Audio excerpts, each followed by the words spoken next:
नमस्कार दोस्तों, मैं हूं संध्या और आज हम मुलाकात करते हैं उस शख्सियत से जिनका नाम है राधेश्याम जैमिनी जी। जी हाँ, ये शख्सियत एक वो शख्सियत है जो अपने जीवन में कुछ दे जाने को आतुर है और एक छाप छोड़ जाएगी जब हम मिलेंगे उनसे, जब बात करेंगे हम उनसे और जब रूबरू होंगे उनसे।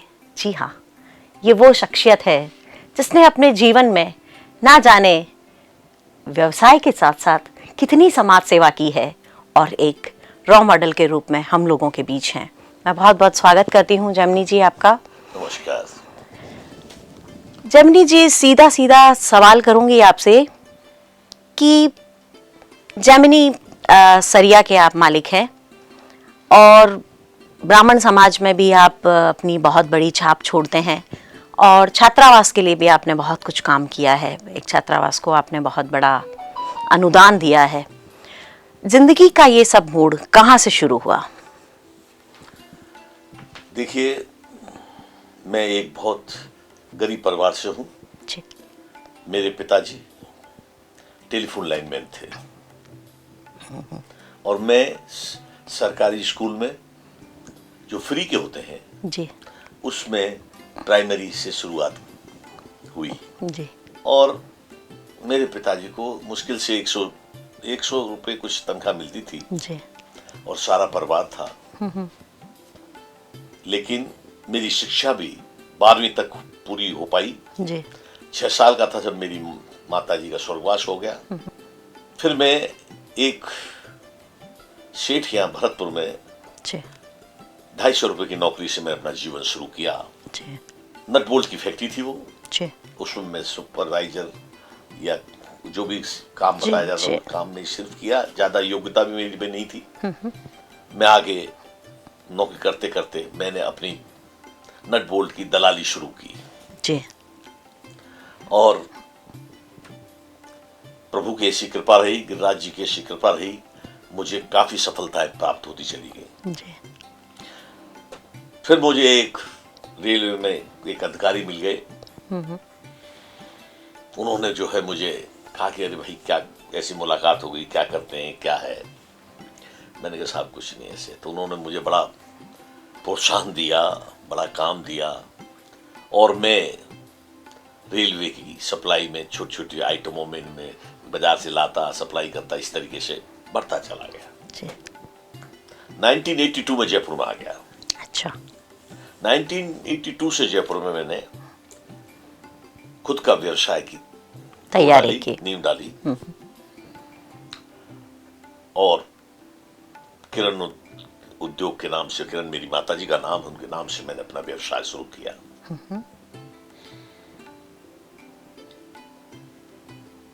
कुछ मुझे प्रेरणा मिली, ऐसे ऐसे लोग मिले। ये मेरा सौभाग्य था जी कि मुझे ऐसे लोगों की संगत मिली, ऐसे लोग मिले जिन्होंने मुझे काफी मदद की जी और मुझे आगे बढ़ाने की कोशिश की। जी यूं तो काफी लंबी बात है, लेकिन फिर भी मुझे सफलताएं मिलती चली गई और मैंने 1997 में केबिल डाला, रेलवे की केबिल स्पेशल। जी और उस समय बच्चे तो मेरे छोटे छोटे थे। बीच में ऐसा भी दौर आया कि बच्चों को फीस के लिए पैसे नहीं थे। जी लेकिन मेरे पिताजी ने कहा कोई बात नहीं, तुम आगे बढ़ो, मेहनत करो, सब गिरिराज जी कृपा करेंगे। जी उनका आशीर्वाद, उनकी वाणी में इतना तब वो था, तपस्वी थे वो। मुझे निश्चित रूप से सफलताएं मिली। उसके बाद फिर मैंने केबिल का इसका व्यवसाय मेरा बढ़ने लगा। जी मुझे अच्छा सफलताएं प्राप्त हुई। आर्थिक रूप से भी मैंने काफी मुझे मिला। कुछ ऐसे ऐसे बैंक के सहयोगी मिले जिन्होंने बड़ी मुझे सपोर्ट करी। जी ये जीवन में निश्चित बात है, जब तक आपको कोई सपोर्ट ना करे, कहीं आपको कोई सफलता का कोई तो राज होता ही है। जी बिल्कुल। पर मेरे पिताजी का मुझे यही आदेश रहा कि कभी भी गलत नीतियों पर नहीं जानेगा जी। और कोई गलत कार्य करना के लिए उनका हमेशा निर्देश रहता था कि मत करना, क्योंकि आदमी पैसे के लोभ में गलत रास्ता चुन लेता है। बिल्कुल बिल्कुल। आप जैसे अपन बात करें कि बहुत सारे लोग ऐसे होते हैं जिनका उनके पीछे कोई खड़ा रहने वाला नहीं होता है, मार्गदर्शक नहीं होता है और उसे आगे राह में बढ़ाने वाला। अब ज़्यादातर लोग जो होते हैं वो लैग पुलिंग वाले ही होते हैं, हैंड बिल्कुल ठीक है ना। तो सर आपके साथ जिंदगी में ये अपॉर्चुनिटी बहुत अच्छी रही और इसके कारण कई बार ऐसा भी मानने को आता है, जैसे हम तो सुनते आए हैं कि किसी महिला का हाथ होता है, तो क्या आप अपनी उस शख्सियत का? मेरे जीवन में मेरी सफलता मेरी धर्मपत्नी है जी। मुझे आगे बढ़ने के लिए हमेशा प्रेरित करती रही और कहती रही आप चिंता न करें, सब प्रभु भरोसा रखें। ईश्वर पे श्रद्धा रखकर जो भी इंसान चलता है उसका जीवन तो सफल होता ही है। उसका जो एनवायरनमेंट होता है, उसके आसपास के जो लोग होते हैं वो भी पॉजिटिव हो जाते हैं। तो कोई ऐसा वाकया आपके साथ है कि कोई आपके साथ चलने वाली जो आपकी बाजू है, चाहे वो राइट हैंड रहा हो आपका या लेफ्ट हैंड रहा हो, उसने भी इसी तरीके का मुकाम छुआ हो? नहीं, मेरे साथ तो ऐसा नहीं हुआ जी। लेकिन मेरे खुद का ही जो है इतना बड़ा वो रहा। हाँ। क्योंकि मेरे कोई कहीं में रिश्तेदारी में कहीं में व्यापार नाम की चीज नहीं थी। हम तो पंडित थे, पुरोहित, गांव के छोटे मोटे पुरोहित जी। जो कभी कोई दक्षिणा में कुछ दे देता था, ठीक था जी। इसलिए मेरा ऐसा कोई माहौल भी नहीं रहा और ना मेरा कोई ऐसा संपर्क रहा। मुझे सफलता उतनी मिली जो मैं भी नहीं सोच सकता। मैं यहाँ पर federation of trade off industries, yes, मैं उसका पूरे प्रदेश का अध्यक्ष रहा। विश्वकर्मा इंडस्ट्रीज एसोसिएशन का मैंने चुनाव लड़ा जी। और वहां भी मैं अध्यक्ष बना। आज राजस्थान ब्राह्मण महासभा है जिसकी 700 इकाइयां हैं जी हाँ, पूरे प्रदेश में जी। मैं उसका कार्यकारी प्रदेश अध्यक्ष हूं और राजस्थान चैम्बर ऑफ कॉमर्स है उसका वाइस प्रेसिडेंट हूं। तो कितने ब्राह्मण हैं हमारे राजस्थान में? राजस्थान में ब्राह्मण 15% है 15% टोटल। और अभी एक महिला छात्रावास बन रहा है जी। राजस्थान ब्राह्मण सभा द्वारा उसको जमीन मिली है सरकार से, वहाँ महिला छात्रावास बन रहा है। मैंने उसमें अनुदान दिया है काफी अच्छा, करीब 2 करोड़ रुपए का अनुदान मैंने दिया है जी। महिलाओं के बच्चियों के लिए। तो मेरा कहने का मतलब, मेरा पिताजी, मेरे बाबा, इनका मेरा आदेश था कि जो कमाई हो उसका कोई परसेंटेज धर्म कर्म में जाना चाहिए। तो क्या आपको लगता है कि जो भी जाति धर्म के लोग हैं वो अपनी अपनी जाति धर्म को बढ़ाने के लिए अपनी जो इनकम होती है उसका पर्टिकुलर एक रेशियो अपने समाज को दे? देखिए, पर्टिकुलर जाति के लिए तो मैं नहीं कहना चाहता, क्योंकि पर्टिकुलर जाति तो आप करेंगे, ठीक, करना ही चाहिए, लेकिन कोई भी जाति हो, मेरी मान्यता ये है कि जो असहाय है, जो गरीब है, उसको हमको मदद, प्रभु ने अगर हमको इस लायक बनाया है तो निश्चित रूप से हमको करना चाहिए। अब आज की तारीख में आपका जो क्षेत्र है कार्यभार का वो बहुत बड़ा है। ऐसे में परिवार को समय भी देना है, बिजनेस को समय भी देना है और सेवा भाव को भी समय देना है। तो जब ये सब काम करते हुए आप अपना टाइम मैनेजमेंट किस तरीके से करते हैं? देखिए, अभी क्या है, मेरा इस समय टर्नओवर कम से कम 700 करोड़ रुपए का है जी। और अब चूंकि मेरे बच्चे बड़े हुए जी, तो मोस्टली काम तो मैं बच्चों के ऊपर छोड़ दिया करें। मोस्टली खाली कोई डिस्कशंस, कोई मेन पॉइंट्स वगैरह इसमें करते हैं। दूसरा, मैं मोस्टली काम जैसे समाज की मीटिंग से, जी। हमारे चैम्बर की मीटिंग से, जैसे अभी फाइनेंस सेक्रेटरी से मीटिंग हुई जी। इसके जीएसटी के बारे में, ऐसे इन चीजों में मैं अपना समय देता हूं जी। क्योंकि अब इसका तो कोई अंत नहीं है। हाँ। There is no end. Yes. हमको हमारा दायित्व कुछ और भी है। बिल्कुल। हमारा दायित्व धर्म के प्रति भी है, हमारा समाज के प्रति भी है, हमारे लोगों के और भी चीजों के प्रति भी दायित्व बनता है। बिल्कुल। तो हमको उस ओर भी कदम उठाना चाहिए। तो मैं निश्चित रूप से इस समय का सदुपयोग इन कामों में भी करता हूँ। जी। और व्यापार तो चल रहा है, कोई दिक्कत नहीं। आप एक बार सेट करने में प्रॉब्लम होती है। जी हाँ। और एक बार सेट अगर कोई चीज हो जाती है फिर तो आपका सिस्टम काम करता है, फिर सिस्टम काम करता है। आपने जो अपना स्ट्रगल किया लाइफ का, जो बिगनिंग आपकी थी बहुत स्ट्रगल भरी थी, क्या वो स्ट्रगल की कहानियां कभी बच्चों को भी सुनाते हैं? बच्चे को बिल्कुल सुनाया है। उन्होंने पता भी कर लिया है, उनको पता भी हो गया है और उनको मालूम भी है। उसकी मम्मी बताती थी अपने बच्चों को।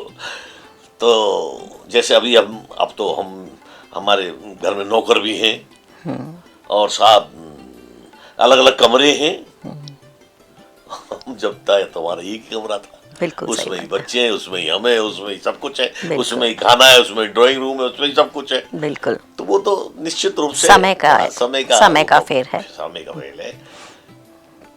तो आपने ये जो मैं टाइम पहले तो आपको मैनेजमेंट, बधाई देना चाहता हूँ कि आप ये चैनल शुरू कर रही हैं और उसमें इस प्रकार की जो इंटरव्यूज ले रही हैं और ये बता रही हैं।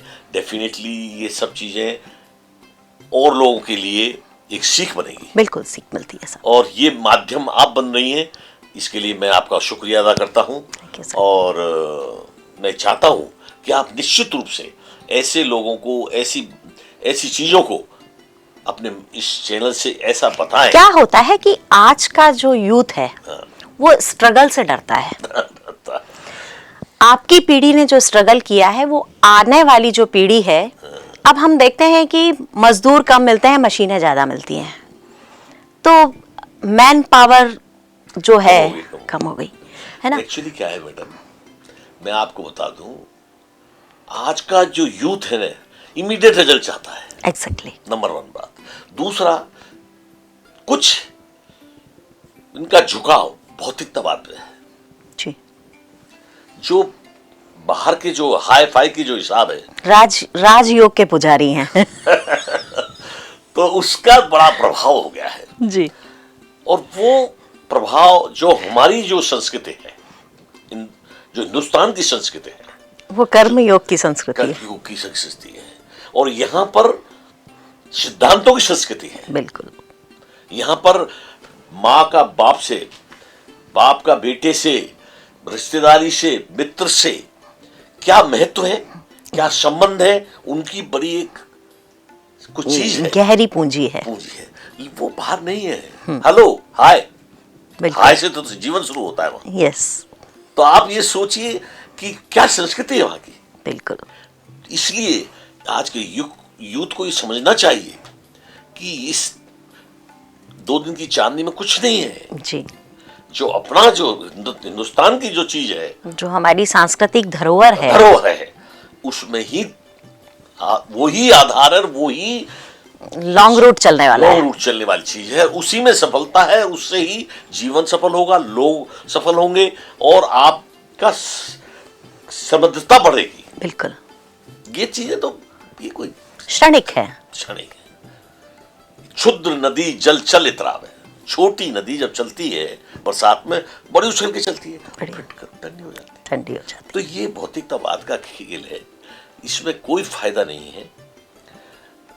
अनुसरण करें, अपने हिंदुस्तान की संस्कृति को अनुसरण करें, हिंदुस्तान की प्रेम भाव को देखें, हिंदुस्तान के संबंधों को देखें।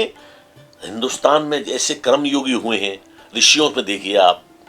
बिल्कुल। आप क्या महात्मा गांधी को देखिए, आप वल्लभ भाई पटेल को देखिए, आप कैसे कैसे नेताजी सुभाष बोस को देखिए, जिनमें राष्ट्रवादता का बड़ा बिल्कुल धर्म बड़ा हुआ है। मतलब यहाँ पर क्या क्या चीज के एग्जाम्पल। बिल्कुल। आप स्वामी विवेकानंद कह लीजिए कि अपनी जब विदेश गए तो अपनी मिट्टी को अपने मुट्ठी में बांध के लेके गए और वहां जब सुबह उठते थे तो अपनी उस मुट्ठी की पूजा करते थे और जब वो लोग वहां का ज्ञान देते थे तो वो उनको ये कहते थे कि हमें ज्ञान क्या बांटते हो, हमारे भारत में तो ज्ञान की कमी नहीं है, देना है तो पैसा दो जो मेरे अभी वहां आवश्यकता है। तो दिस इज द पॉइंट। इस हिंदुस्तान की धरती को आप ये देखिए कैसे कैसे ऋषि मुनि हुए हैं साहब। बिल्कुल हुए। ये आज जो रॉकेट और बम की बातें करते हैं, हमारे ऋषियों ने तो पहले ही निजात कर दिया इस चीज को। कर दिया। अरे उन्होंने अग्निबाण फेंक दिया, बिल्कुल फेंक दिया। अरे उन्होंने ऐसा तीर फेंक दिया। ये सब क्या था? नाम बदल गया है, लेकिन ये चीजें तो पहले ही हो चुकी हैं हिंदुस्तान में। बिल्कुल हो चुकी तो क्योंकि यहाँ ज्ञान और तप बहुत बड़ी चीज है साहब। बिल्कुल। यहाँ के ऋषि मुनियों में तप से क्या होता है? शक्ति आती है, शक्ति का संचार होता है। बिल्कुल। और वो यहाँ पर किस प्रकार से व्याप्त है, लोप्त है और सृजन हुआ है उसका। हाँ, वो कहीं नहीं, दुनिया में कहीं नहीं। तो हिंदुस्तान की जो माटी है, ये धरती है, ये तो अपने आप में ही एक ऐसी चीज है जिसका कि आज लोग लोहा मानते हैं। बिल्कुल मानते। और आज के युग में देख लीजिए आप, कि मैं आपको फिर कहता हूं, आज अपनी इसमें धर्मों में देखिए, भगवान राम का अवतार हिंदुस्तान में हुआ है, भगवान का। कृष्ण का यही हुआ है, हमारे हिसाब से बिल्कुल यही हुआ है, हिंदुस्तान में ही हो रहा है। और कलयुग अवतार भी यही होगा। अभी लिखा हुआ है ये वेदों में, बिल्कुल आप देख लीजिए, हरियाणा में होगा, मैं आपको बता रहा हूं। अच्छा, हाँ, लिखा हुआ है। और इतनी भौतिकतावाद और इतना रूप बन जाएगा कि आदमी का जो स्वरूप होगा, इतना बड़ा स्वरूप होगा कि अकौआ का पेड़ होता है, आपने देखा, उसकी छांव में उसको हो जाएगा, इतना बड़ा छोटा रूप हो जाएगा। उसको कहेंगे महाकलयुग। ये चीज लिखी हुई है, मैं नहीं बोल रहा हूं, ये हमारे धर्म में लिखी हुई है। तो मेरा कहने का मतलब, ये चीजें लिखी हुई है, कहीं और किसी ग्रंथ में लिखी है क्या? दुनिया के में कहीं नहीं लिखी होंगी, लेकिन यहां लिखी हुई है। तो यहां का जो मेरा कहने का मतलब ये है, यहां की संस्कृत, यहां का ब्रॉडकास्टिंग भी देख लीजिए, बिल्कुल जो लिखा हुआ है, आगे की बात लिख दी ऋषियों ने, बिल्कुल पहले लिख के चले गए। और दधीच ऋषि हुए, अपना शरीर दे दिया, छोड़ दिया, और अपना हड्डियां के लो में ले जाओ। ये त्याग कहीं और है? नहीं, दुनिया में नहीं। तो मेरा कहने का मतलब ये है कि हम तो इतने भाग्यशाली हैं जो हमें इस हिंदुस्तान की धरती पर भगवान का जन्म मिला है। तो हम ये युवा वर्ग को इन सबसे सीख लेनी चाहिए और कहना चाहिए कि लख 84 भोग के आया, तब तूने ये मानुष जन्म है पाया। 84 लाख योनियों बाद जीवन मिलता है, और उसके बाद भी 84 लाख में भी मनुष्य जीवन सबसे श्रेष्ठ जीवन मनुष्य जीवन है। बिल्कुल। तो ये तो हम कितने बड़े भाग्यशाली हैं साहब, बिल्कुल। हम पे कितनी बड़ी कृपा की। तो ये सब बातें आज के जो युवा है उनको सिखाने के लिए, उनको बताने के लिए आप जो काम करें ये करिए। हजारों की संख्या में लोग हैं जो आपके साथ काम करते हैं आज की तारीख में, और उसके साथ आपने अपना काम जो है अपने बच्चों पे सौंपा है, तो वो आज की युवा पीढ़ी है। और वो युवा पीढ़ी जो मैनेजमेंट करती है, तो आज की युवा पीढ़ी का मैनेजमेंट जो है, उनका जो विज़न है वो बिल्कुल प्रैक्टिकल है। वो हमारी तरह भावनात्मक नहीं है।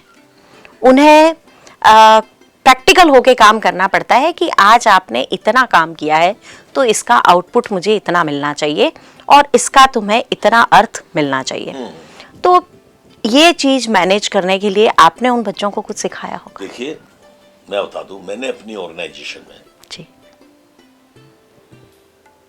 1 महीने में करीब 1 दिन 3 घंटे का मैं एक लेक्चर करवाता हूं जी, बच्चों को, जो काम करने वाले हैं स्किल डेवलपमेंट में, और जो स्किल्ड लेबर, अनस्किल्ड है, और जो ऑफिस, सबको एक साथ बैठा के, और वो लेक्चर में इसी बात का करवाता हूं। एक तो हमारी संस्कृति पर करवाता हूं, मेरा ध्यान जो है संस्कृति पर कराता हूं, प्रभु में आस्था के ऊपर कराता हूं, और गलत नीतियों से दूर रहने का उनको ज्ञान देना है।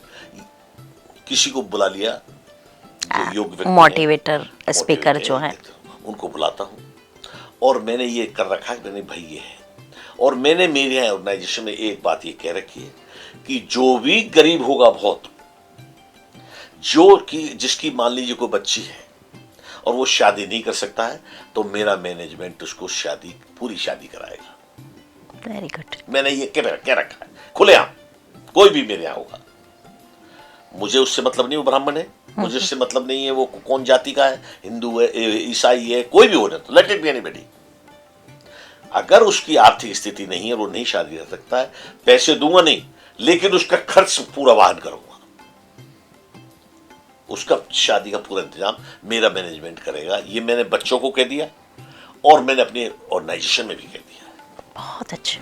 क्योंकि मुझे प्रभु ने दिया है। Hats off you. नहीं साहब, ये कोई खास बात नहीं, मैं कोई एहसान नहीं कर रहा हूं, मुझे प्रभु ने इस लायक बनाया है। जब मैं इस गरीब हालत में था, कुछ नहीं कर सकता था, तो मुझे भी तो किसी ने सहयोग दिया है। बिल्कुल। तो मेरा भी धर्म बनता है मैं भी करूं।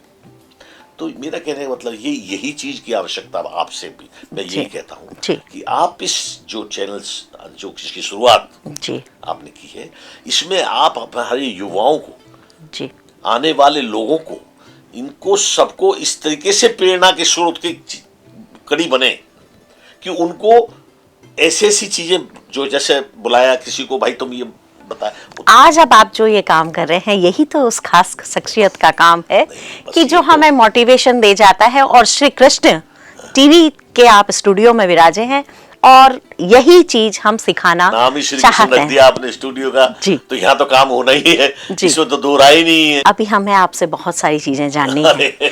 आपको लगता है कि आप बहुत जल्दी में छूट जाएंगे, लेकिन हम इतने सीधे लोग नहीं हैं, हम मीडिया वाले लोग हैं और हमें ज्यादा से ज्यादा आपसे जानकारी चाहिए। तो मैं एक वो इंसिडेंट आपसे जानना चाहूंगी कि कोई आपके पास आया, जैसे अभी आपने एक रिक्शे वाले के बारे में बताया, तो इसी तरीके से जब वो कौन सा इंसिडेंट था जिसने आपको इतनी सारी जगहों पे एक साथ एक समुद्र बना दिया आपको? एक्चुअली क्या हुआ कि मेरी शुरू से ऐसी वो रही, मैं बैक बेंचर नहीं रहा कभी जी, मैं आगे ही रहा, जा भी रहा। कुछ विधाता के आशीर्वाद में मिलता कि मैं कभी, तो